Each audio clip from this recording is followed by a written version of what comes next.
there is not a single person on this planet whom God did not make with his own hands. Am I a clump of cells?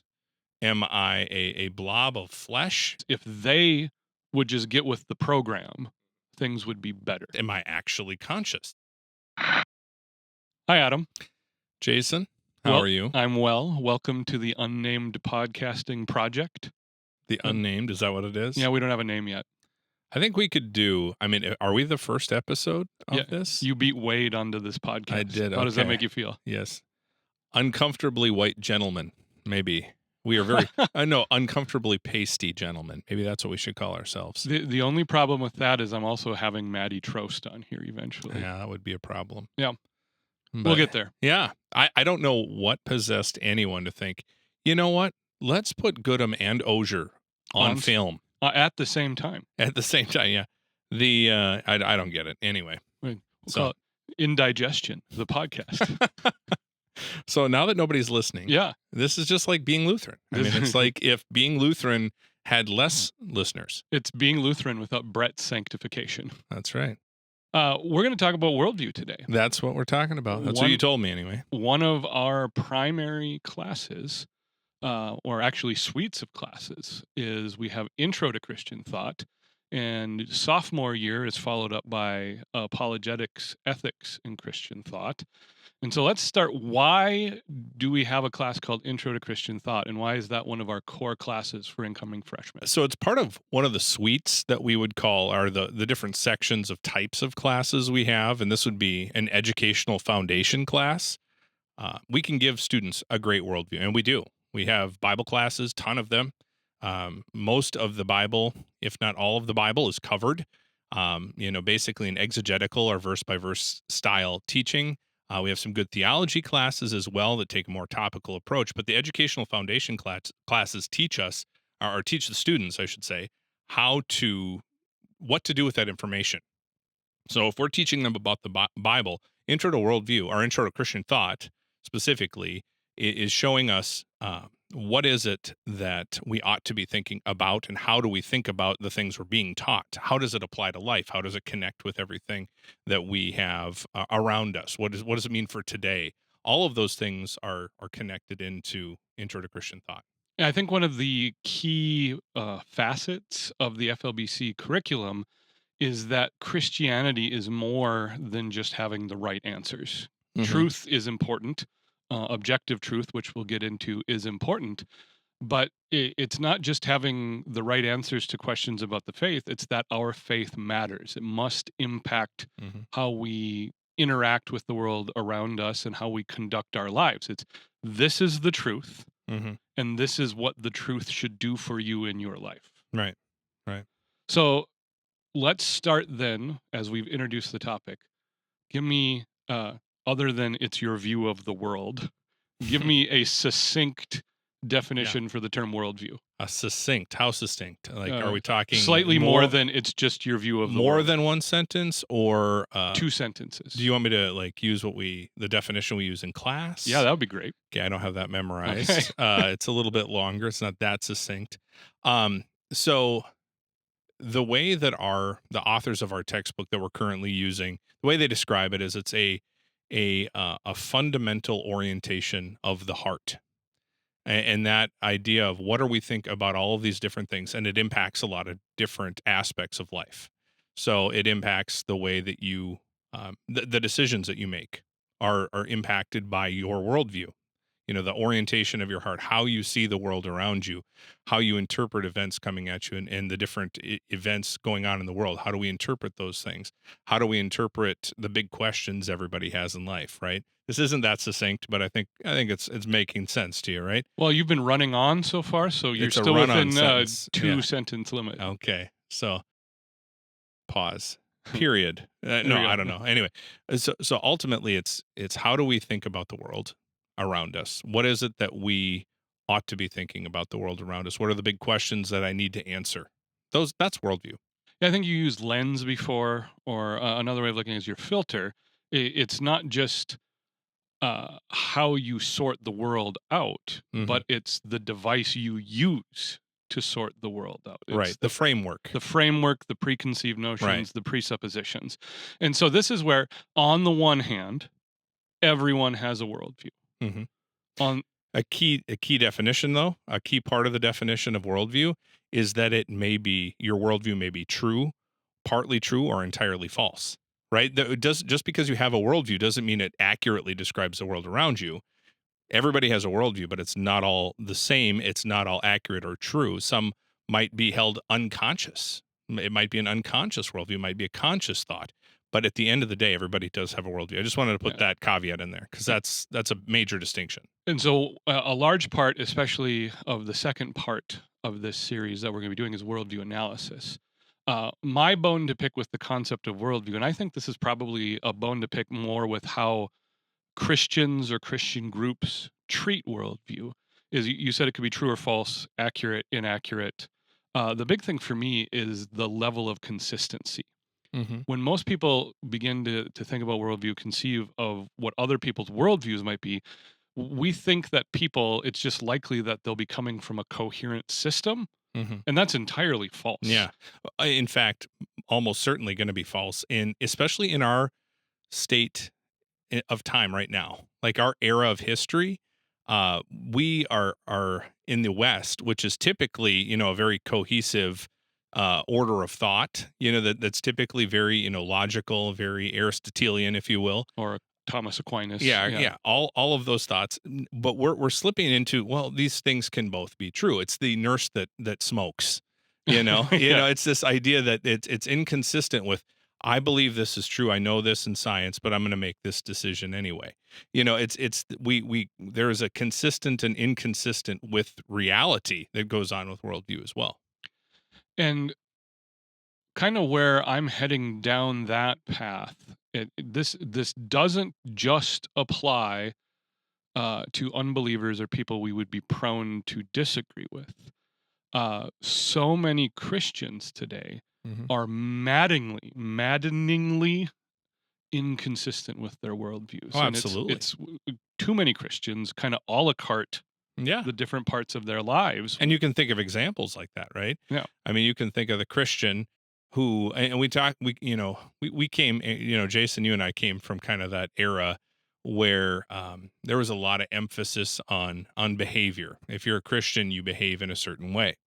And some things of that, some aspects of that were problematic for us in our upbringing, and it can become legalistic.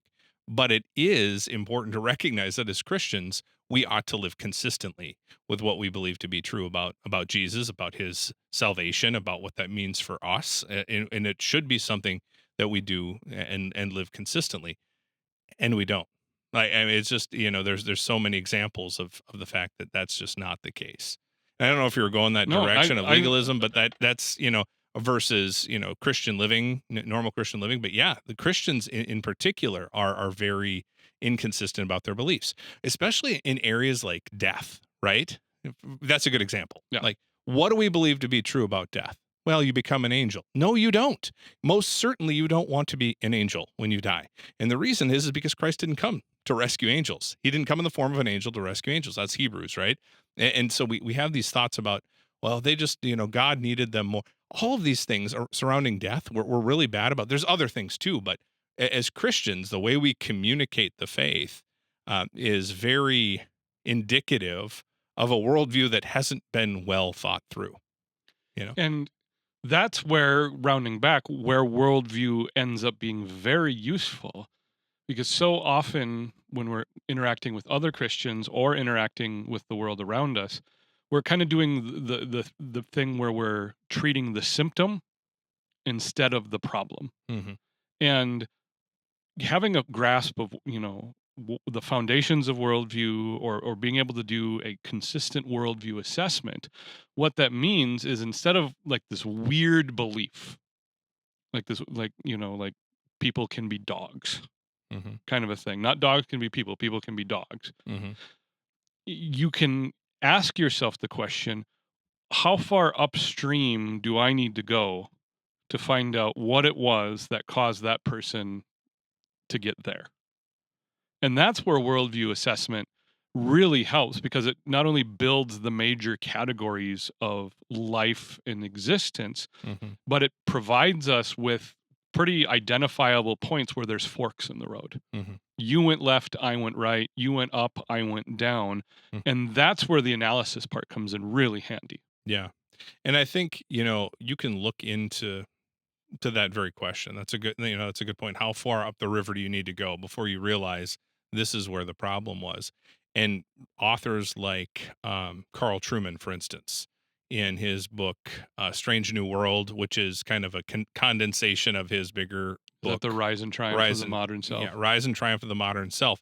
A lot of our issues today, a lot of issues Christians face. I used death before, but we could use the sexual ethic. Well, it's okay for me to live with my girlfriend. Well, no, scripturally, that's really not what you ought to be doing. Well, I think God understands. No, no, what you're describing is a worldview where you are God. You No, you are exactly. setting yourself up, and so you're not really taking God and His Word as the source of what you're believing. You're taking your own personal um, joy, your own personal pleasure, your own personal whatever. You're taking that as your guiding principle. That's what you think matters. That's your moral ethic. That is your purpose in life, is to make you happy. And that's, part of the worldview assessment is, what is our purpose? Well, my purpose is to do whatever feels good, to do whatever is right. And we live in a world where that's an ethic that is held by, sadly, many Christians. And that's where it's thoroughly biblical to ask those questions. The Bible forbids idolatry. You shall have no other gods before me. But what Christians fail to recognize sometimes in thinking about that is, in forbidding idolatry, most of modern Western society, we're not struggling with images. We're not struggling with Zeus and Jupiter and Right. Odin. But what we fail to recognize is the idol we so often set up in place of God is ourselves. Right. And that's a problem. It is. Yeah. And again, what we're asking, what is the center of the universe? Like, what is the purpose for being here? But also, like, where did we come from?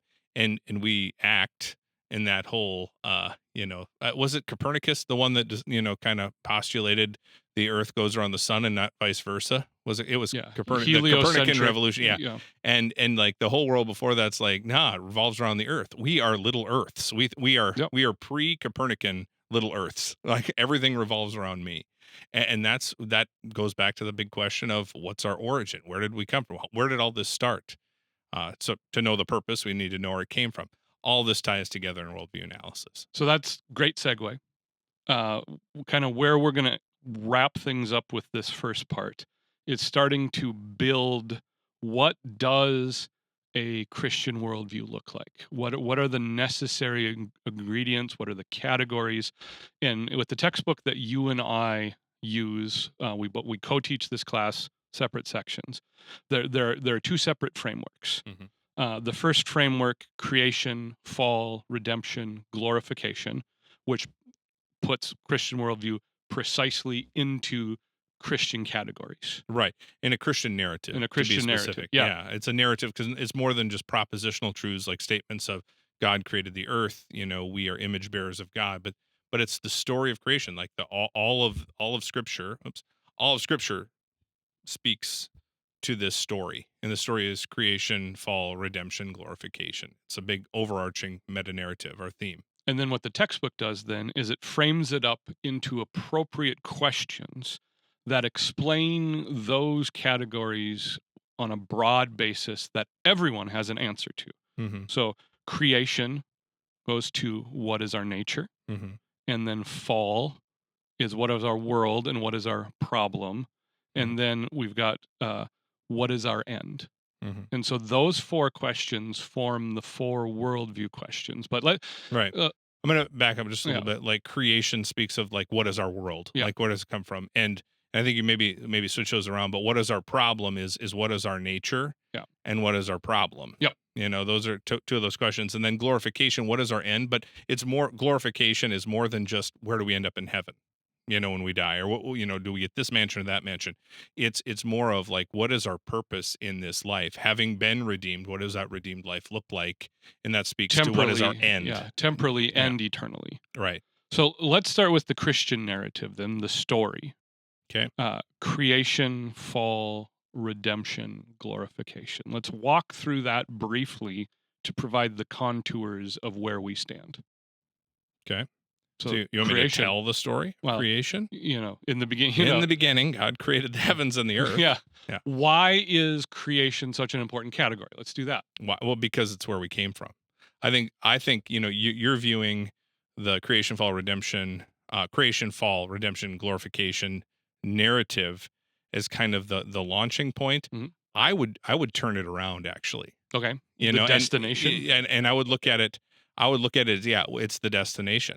And so I would say everybody asks, and I know I'm calling an audible here on you, and I know I'm That's kind of perfect. switching the narrative, but in the four worldview questions that everybody asks, right? And this is the question we don't necessarily ask consciously; it's subconscious, but everybody has kind of this underlying notion that this question should be asked. And one of the questions is, what is, in the book starts with our nature, like, who am I? Am I a clump of cells? Am I a blob of flesh? Cosmic Am accident. I a cosmic accident? Am I actually conscious? Is this reality? Right? People have to ask themselves, who am I? Then the book starts there, because it's through that framework that we view the rest of the world. Yep. Like, what is our world? Is this a place? Is this, we're on a little floating orb that goes through the universe and through space around the sun, and all these things, right?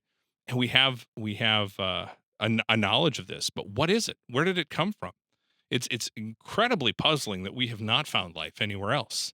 With all of our searching, with all the vastness of the universe, that we haven't found evidence of life anywhere else. I don't think it ruins, by the way, the biblical worldview if they did, or something. It's not necessarily the case, but I'm just, for the sake of argument in this case. C.S. Lewis helps with that a lot. Yeah, The space trilogy. exactly.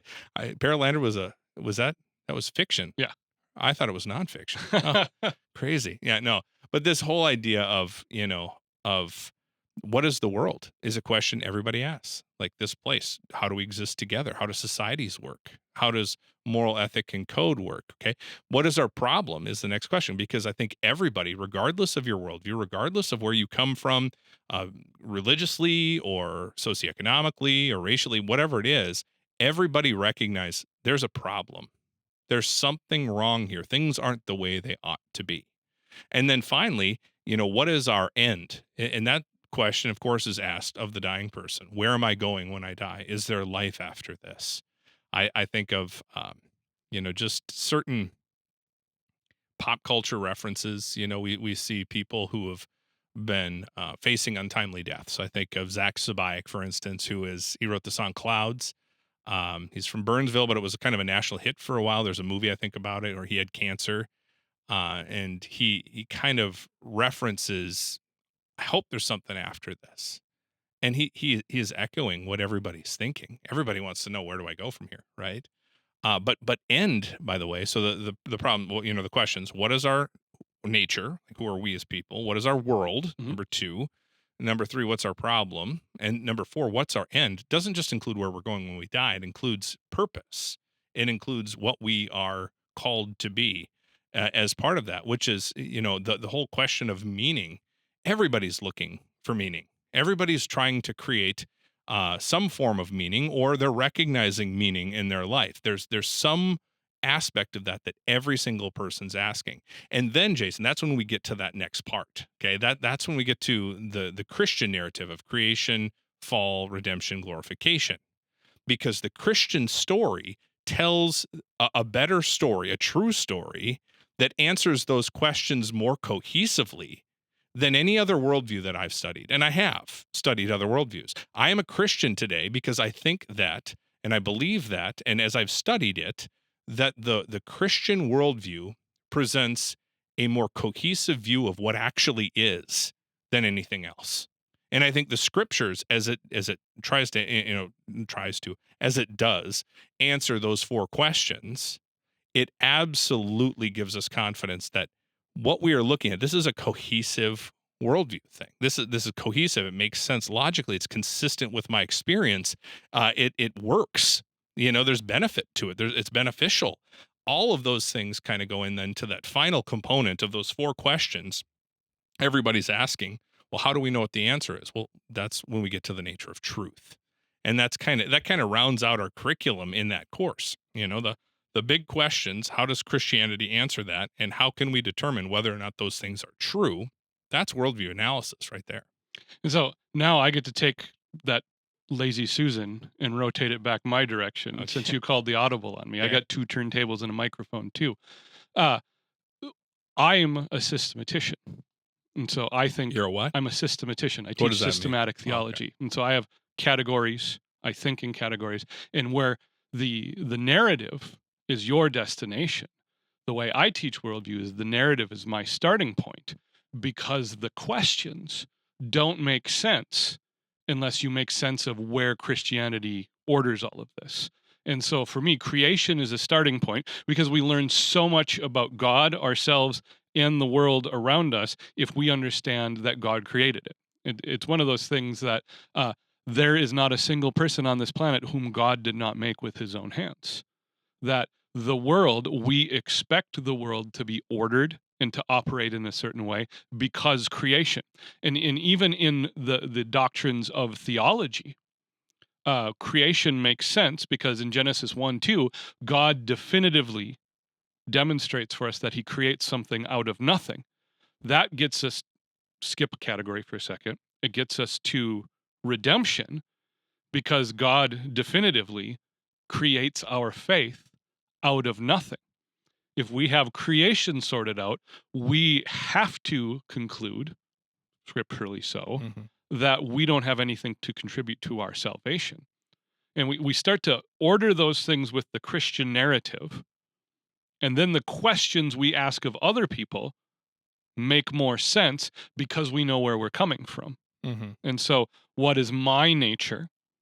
I am a created child of God. I have a fallen, sinful heart. And then, what is the world around us? It also has been created and designed by God to operate in a certain way, but it doesn't because of sin, because of Genesis 3. That's where you get into the what is our problem. And kind of going back to what we were talking about, where you're moving upstream to find out the place where, the fork in the road, and one person went left, one person went right. Right. One of the big areas where that happens is that people subconsciously believe that everyone is good by nature. Well, that explains way down here how you got there. Yeah. Because if you go back to Scripture says we're not good by nature. We're evil by nature, thanks to Adam and Eve in Genesis 3. Which is why, if you were to ask that question, what's our problem? To the average non-Christian on the street, the biggest thing the biggest and most likely answer, I'll say it that way, is something out there. Yep, something else. Something else out there. Systems, entities, governments, whatever, political systems, socioeconomic, injustices, and all of those things tend to be the answer, and all boils down to something outside of me. They don't want to say something within. You don't want to say I'm the problem. Yeah. Because then the solution doesn't make sense. Because more often than not, for Christians and non-Christians, the solution is if they would just get with the program, things would be better. Right. I think it's best answered by G.K. Chesterton, right? That famous quote, or famous story of him, where I think it was maybe the London Times or something had written this kind of op-ed, kind of right into us, and let's get the conversation going. And the question was, what's wrong with the world? And Chesterton wrote back, he says, "Dear sirs, I am." Yep. Love G.K. Chesterton. Not love, but you know what I mean? Yeah, sincerely, Regards. G.K. Chesterton. Yeah, regards. Yeah. No, G.K. Chesterton. He recognized what the biblical worldview is, and he's coming directly from that. I don't think maybe the editors of the London Times were expecting somebody to come with that, answer, but most likely not. Like, it's very simple. I'm the problem, and you are the problem, and together we because of our sinful nature really know how to muck things up. Make it a mess. I think as Hall of Fame pitcher Bob Gibson, and I'll be paraphrasing this quote, said, when I find the world full of hate and prejudice, I find that I too am full of hate and prejudice. And it's one of those things. And so, the narrative can be both the starting point and the destination. And then those worldview questions, which we're going to take up in the next episode and kind of explain how they work, that's what fills it.